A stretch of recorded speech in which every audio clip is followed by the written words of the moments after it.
Morning everyone, welcome to my channel Shilpa's daily life. তো এখন বাজে সকাল 8টা। ঘুম থেকে ভেবেছিলাম আজকেও 6টায় উঠবো, ঘুম ভাঙেনি, 7:30টায় উঠলাম। তো চলো এখন আমি ফ্রেশ হয়ে চা বসিয়ে দিয়েছি। তো দেখি চাটা হয়েছে কিনা। লো ফ্লেমে বসিয়ে দিয়ে এসেছি। চলো যাই রান্নাঘরে।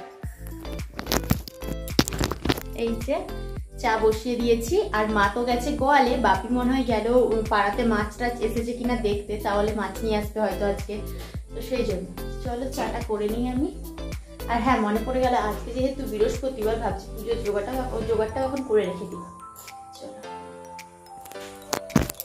এখানে দেখো আমি চাটা বসিয়ে দিয়েছি, আর মোটামুটি চাটা আমার ফুটেও উঠেছে।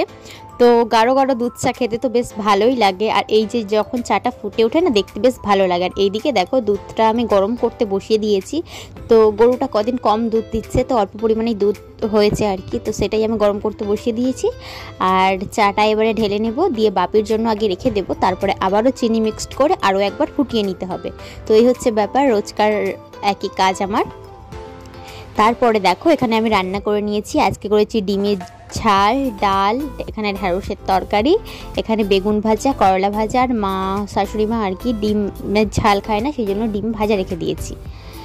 আর তারপর আমি চলে গেছিলাম কলেজে। আর যখন আমি রান্না করছিলাম, কুশল আর ছোটন এসেছিল। এই যে ছোট ছোট যে আরশোলার মতো দেখছো, তো মাকড়সা, এটা একটা ছোট্ট ছিল, ঠিক আছে, নিয়ে এসে আমাকে ভয় দেখাচ্ছিল। আমি বললাম তুই আমাকে দিয়ে যা, দেখ বিকেলবেলার মধ্যে এটা কতটা বড় হয়ে যায়। তো দিয়ে গেছিলো। আর আমি যেই কলেজ থেকে বাড়ি আসছি, রাস্তায় দেখা হয়েছে, বলছে কাকিমা আমি গিয়ে দেখবো কতটা বড় হয়েছে।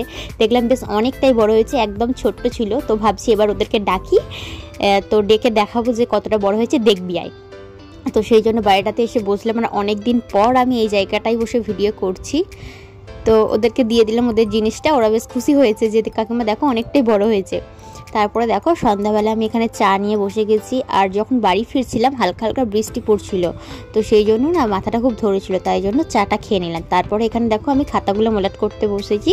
তো বরকে বলেছিলাম খাতা এনে দিতে, তো কেজি খাতা এনে দিয়েছিল, আমি সেগুলো বাড়িতে মলাট করবো। আর আমি নর্মালি খাতা কেনার থেকে কেজি খাতা কিনে মলাট করে তারপরে লিখতে না বেশি ভালোবাসি, তো সেই জন্য আমি কেজি খাতাই বারবার কিনি। তো চলো এগুলো করে নিই। আর স্ট্যাপলারটা ছিল না, যা ছেলের কাছ থেকে আমি চেয়ে নিয়ে আসলাম, তার মধ্যে দেখো পিন ফুরিয়ে গেছে। পিনটা যেহেতু আছে, তো পিনটা লাগিয়ে নিয়ে আবারও স্টেবল করতে শুরু করে দেবো। তো চলো আজকের মতো ভিডিওটা আমি এখানেই শেষ করছি। ভিডিওটা তোমাদের কেমন লাগলো অবশ্যই কমেন্ট করে জানিও। ভালো লাগলে লাইক করে কমেন্ট করে চ্যানেলকে সাবস্ক্রাইব করে দিও।